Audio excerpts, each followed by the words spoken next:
নমস্কার বন্ধুরা, কেমন আছো সবাই? লিলিয়ান অদ্রিজা মামের এই ছোট্ট ব্লগটিতে সবাইকে স্বাগত জানাই।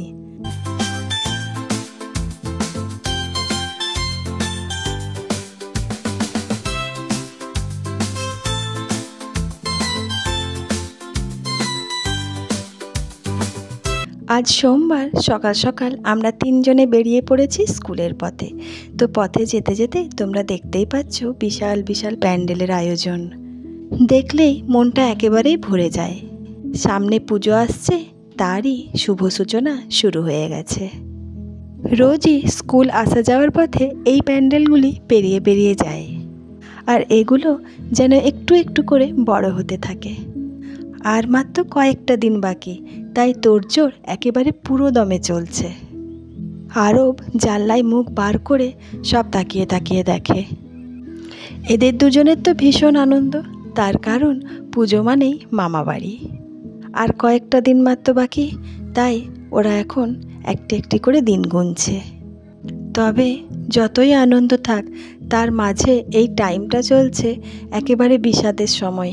তার কারণ এখন অদ্রিজার হাফ ইয়ারলি পরীক্ষা শুরু হয়ে গেছে। এখন তাই ভীষণ চাপে আছে, সেরকম পরিমাণে অতটার আনন্দ করতে পারছে না।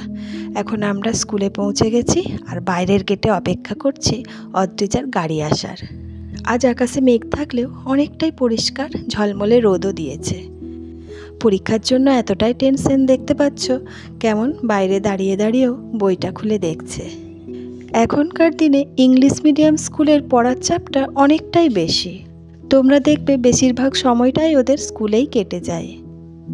এই যে অদ্রিজার গাড়ি চলে এসেছে, উঠে পড়েছে আর স্কুলের পথে রওনাও দিয়ে দিল। আমরা এবার স্কুলের মধ্যে ঢুকে পড়লাম। আর আরবের কাজ হচ্ছে ওই কাগজ নিয়ে কিছু না কিছু বানাবে। এটা ও আমাকে রোজ অস্থির করে দেয় কাগজ দেওয়ার জন্য। আর ও হাতি ঘোড়া কী যে সব বানায় তার ঠিক নেই। আমাদের স্কুলে যেমন খুশি সাজর যে কম্পিটিশনটা হয়েছিল, সেটার জন্য প্রাইজগুলো আনা হয়েছে, সেগুলো এখন প্যাক করে নিচ্ছি। আজকে ক্লাসের মধ্যে সেই প্রাইজগুলো দিয়ে দেওয়া হবে। আসলে বেশ কিছুদিন আগেই এগুলো কিনে রেখেছিলাম, প্যাকিং করব বলে বার করেছি। বাড়িতে আর সেলোটেপটা কিছুতেই খুঁজে পেলাম না, তাই স্কুলে এসেই এগুলো প্যাকিং করে নিচ্ছি।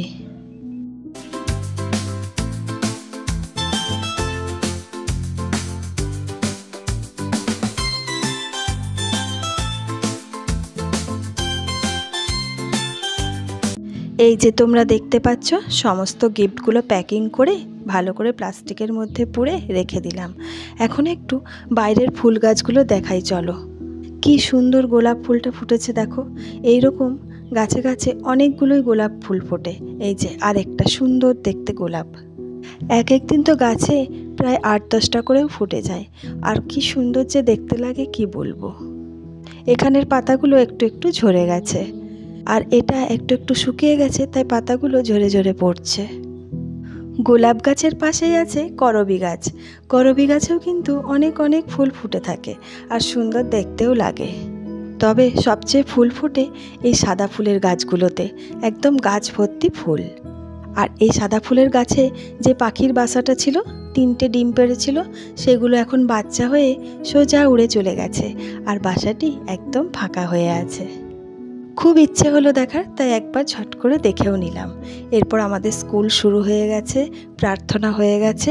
আর প্রার্থনার পর এই ছোট ছোট বাচ্চাদেরকে বাইরে ছড়া কবিতাগুলো সব অ্যাক্টিং করে করে দেখানো হয়। স্কুলটা পুরোপুরি হয়ে যাওয়ার পরে আমি সোজা ওয়েট করছি এখন অদ্রিজার জন্য। ওর তো পরীক্ষা চলছে, তাই আগে আগেই ছুটি হয়ে যাবে। অন্যদিন ও আলাদা করে 3টের সময় বাড়িতে ফেরে, আজকে ওকে আমি নিয়েই ফিরবো। এই যে ওর গাড়ি চলে এসেছে, ও বেরিয়ে পড়েছে। আমরা এবার সবাই মিলে গাড়িতে উঠে পড়ছি। তবে সোজা যাচ্ছি এখন বই খাতার দোকানে, কারণ শিক্ষক দিবস এখনও আমাদের শেষ হয়নি। এখনও স্যাররা বাকি আছে কিছু কিছু দেওয়ার জন্য। এই যে পেঙ্গুইনটা দেখো কি সুন্দর, আর ওদিকে কি সুন্দর কাপও রাখা আছে, ওদিকে আরও গিফট প্যাকও হচ্ছে। তো এদের মধ্যে থেকেই একটা গিফট নিয়ে আজকে বাড়ি ফিরবো। এই দোকানটিতে মাঝে মধ্যেই আসা হয়, কারণ ছোটোবেলাকার দিনগুলোর সাথে এই দোকানটির অনেক মিল খুঁজে পাই। অবশেষে আমাদের গিফটটাও প্যাকিং করিয়ে নিলাম। এই যে গিফট প্যাক করে আমরা সোজা দাঁড়িয়ে পড়েছি একটা গণেশ ঠাকুর দেখব বলে। একেবারে রাস্তার উপরেই এই ঠাকুর মন্দিরটি, খুব সুন্দর প্যান্ডেলটি করেছে। যাওয়া আসার পথে অনেকবার দেখি, কিন্তু একেবারেও দাঁড়ানোর সুযোগ হয় না। আজকে দাঁড়িয়ে একদম ভেতর থেকে কাছ থেকে ভালো করে দেখলাম। ঠাকুরের পাশেই আছে অসংখ্য কাপ। এই কাপগুলি হয়তো এই ক্লাবের পরিশ্রমের ফল। সামনে ঠাকুর দেখতে পেয়ে আমিও একটু কাছে যেয়ে প্রণাম করে নিলাম। আলাদা করে এই সব সাইডে আর ঠাকুর দেখতে বেরোতে যাওয়া হয় না। যাওয়া আসার পথেই ঠাকুরগুলো পড়ে, কখনো সখনো দাঁড়িয়ে সেগুলো ভালো করে দেখে প্রণাম করে নিই। এখানে প্রণাম সেরে সোজা আমি চলে যাই ছাতার দোকানে। এই ছাতাটি আমার খুব শখের। কিছুদিন যাবৎ বৃষ্টিতে ভিজে আর হাওয়াতে পুরো শিকগুলো ভেঙে গেছে, তাই ভাবলাম একবার ছাতাটা সারিয়ে নিই। বর্ষার দিনে এর উপকার ভোলার মতো নয়। তো যাই হোক, ছাতাটা সারিয়ে নিয়ে আমরা সোজা বাড়ির পথে বেরিয়ে পড়লাম। আজকের আবহাওয়াটা খুবই সুন্দর, রোদে ঝলমল করছে, কিন্তু তারই মধ্যে একটু ঠান্ডার আভাস। তবে এই ঠান্ডা থেকেই বোঝা যায় বিকেল দিকে হয়তো ঝড় বৃষ্টি হতে পারে। আরও বেরাস্তে অনেকটাই দেরি আছে। অদ্রিজার আমি সোজা বাড়ি পৌঁছে গেলাম। পৌঁছে আমি একেবারে ফ্রেশ হয়ে নিলাম। সকাল থেকে বেরিয়েছি, তাই বাড়িতে পৌঁছেই প্রথমে ফ্রেশ হয়ে নিই, তারপরে খাওয়া দাওয়া করেই দুপুরের রান্নাবান্নার তোড়জোড় শুরু হয়ে যায়। তোমরা দেখতেই পাচ্ছ, একদিকে ভাত হচ্ছে আর একদিকে রাজমা হচ্ছে। আজকের রান্নার মেনু হলো রাজমা চাওয়াল। অনেক দিন ধরে এই ডালটি কেনা ছিল, কিন্তু কিছুতেই আর সময় সুযোগ হচ্ছিল না, তো অবশেষে আজকে এটি করা হলো। অদ্রিজার বাবাও মাঝে মাঝে নাড়াচাড়া করে দিচ্ছে। তো যাই হোক, রান্নাবান্নাটা হয়ে যাওয়ার পরে সোজা খেতে বসে পড়েছি। খাওয়া দাওয়াটা যদি তাড়াতাড়ি করে করা যায় তাহলে দুপুরের সময়টা অনেকক্ষণ পাওয়া যায়। তারপরে আমরা সোজা বিকেলবেলায় বেরিয়ে পড়েছি। স্কুল যাওয়ার পথটা একটা আলাদা দিক, আর এই দিকের রাস্তাটা আমাদের আবার উল্টো দিক। আর এই দিকে কাশফুলটা বেশি পরিমাণেই ফোটে। তোমরা দেখতেই পাচ্ছ, দূরে দূরে একেবারে সাদা হয়ে গেছে। আমাদের এই দিকের রাস্তাগুলোতে কাশফুল প্রচুর পরিমাণে ফোটে।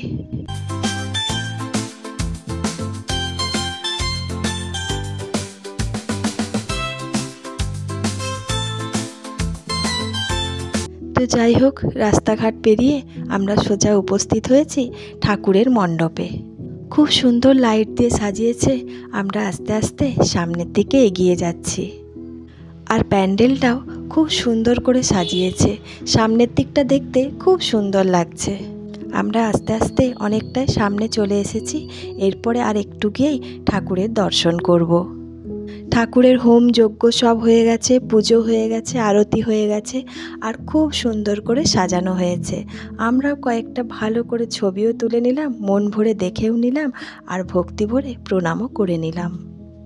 গণেশ ঠাকুর দেখতে আমাদের সেরকমভাবে বেরোনো হয় না। আজকেই শখ করে বেরিয়েছি। বেরিয়েই একটা খুব সুন্দর মূর্তির দর্শন হলো। এখান থেকে আমরা এবার সোজা বাড়ি ফিরে যাব। তো চলো বন্ধুরা, আজকের ভিডিওটা আমি এখানেই শেষ করছি। তোমাদের কেমন লাগলো একটা কমেন্ট করে জানিও। ভালো লাগলে লাইক করে দিও। যারা যারা সাবস্ক্রাইব করোনি তারা প্লিজ সাবস্ক্রাইবটা করে দিও। তোমরা সবাই খুব ভালো থেকো, সুস্থ থেকো আর আনন্দে থেকো।